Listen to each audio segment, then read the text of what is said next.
Did Kishi really decide to drop a SasuSaku moment right here? Did he really just decide to play with the entire fandom yet again and throw some SasuSaku up in there? Like, Sasuke actually reciprocating to a certain degree the feeling? Like, what the fuck is going on? So before we get into the chapter, I just quickly want to speculate a little bit and kind of talk about the ending of the chapter, the very ending, the little note that was given, where Kishimoto basically said we're going to be having a massive announcement next week with the color page and a little bit extra stuff or whatever.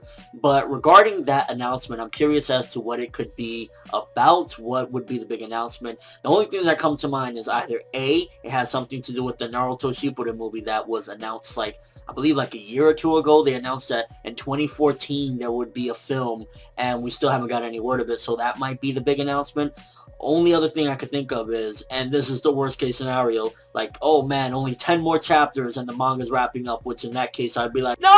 I mean, I think given the circumstances, we should still have a considerable amount of manga left because there's still things that need to be done, fights that need to be finished, and scores that need to be settled. So hopefully it has something to do with the Shippuden movie that was announced a while back for 2014, and we're now going to get a huge and major announcement about it. But we just gotta wait and see, I guess. Now, this chapter was very simple for the most part. The beginning of the chapter was kind of just explaining for those that didn't understand what happened last week. A lot of people thought, did Naruto die or whatever? And it was basically just that he came up with a plan. You know, we'll slip you guys through and I'll basically play as decoy with my clones and everything, but I'm going to be in the other world at the same time. So for those that thought Naruto died, I mean, for me, I felt like it was pretty obvious for the most part. Yeah, it is bending the rules or whatever, but at this point, we're long past that regarding the Kagebunshin no Jutsu and pretty much like the laws of it, because for the most part, we've usually seen like if you punch them really hard, they'll just disappear or whatever, but we saw that one take a hole. But it was for the most part just basically like him throwing a clone out there, and it was, I guess, a very tough clone. He put like a lot of chakra into it so that way it could make it over. Now, I gotta be honest, and I know people don't really like the character, I know people hate Obito, but I gotta give him, for the role that he is playing right now, which is pretty much like somewhat of a hero at this particular point. He's reverted back to his old ways. He's seen the error of his ways of being evil, and he's doing the right thing now.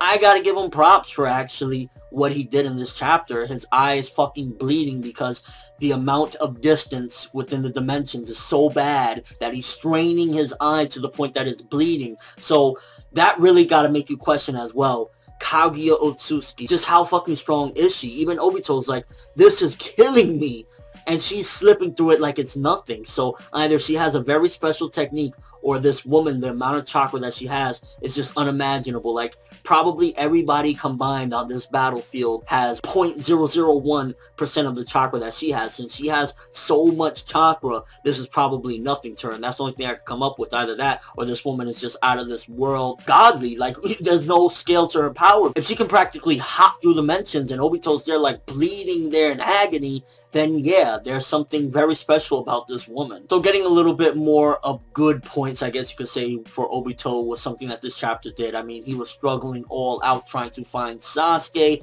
and the one thing that this chapter did good, which at first I didn't see the final page, and I went back a couple times, I was like, oh shit, there's another page, and I was like, so they didn't get Sasuke this entire time. I felt like it was kind of like a cock tease in a way. I'm glad that they did get to Sasuke, so we did get progression in the end of the chapter with them finally reuniting with Sasuke. But the way Kishimoto decided to approach that ending, where he's holding Sakura there after he, you know, used his power to teleport there, which, by the way, that was a good use of his power at that particular point of being able to like barely make it through the dimension. I was like, I got fooled. I didn't even know there was another page. I was like, oh shit, I guess Obito's gonna have to bleed some fucking more out of that eye. But Kishimoto really loves to play it up because that was totally a SasuSaku moment, but it was at this point not even the normal Sakura going, Sasuke-kun.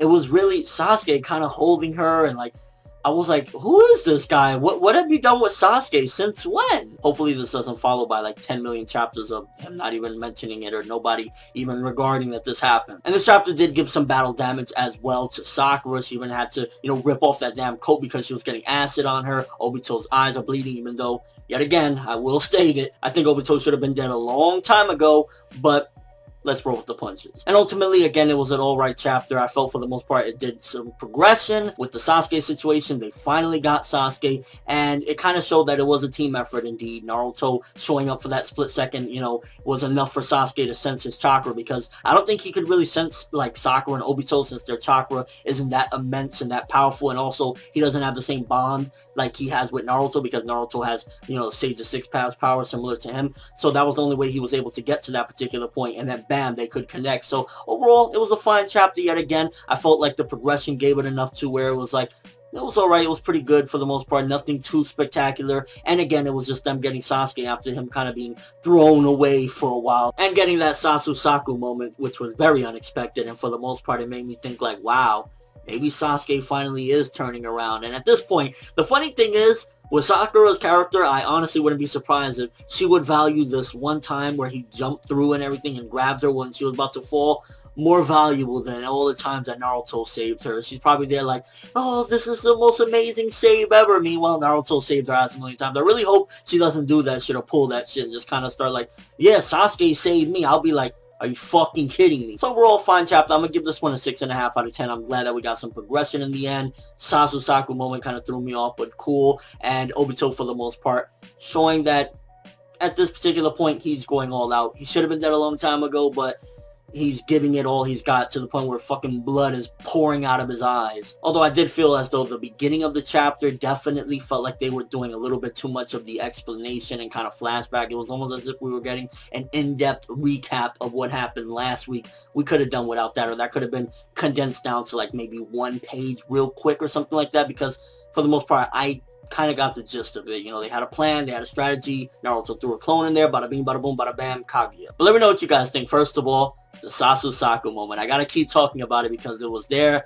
It's been a long time, and the first time that Sasuke really showed like he slightly cares for her. What did you think about it? Do you think that that was any hinting from Kishimoto, him just fucking around with the fandom again? Also, did you gain any sort of respect for Obito? I mean, regardless of the fact, I mean, we all know at this point he should have been dead a long time ago. I do respect the fact that he's fucking pouring out blood from his eyes trying to get Sasuke back, at least trying to do something decent for the cause, even though he's done so much harm. But he's trying his best, and like I said before, I will say it again, I'll say it every time I need to say it. At this point with Obito, for the most part, I'm not angry, I'm not, you know, disgusted with him anymore.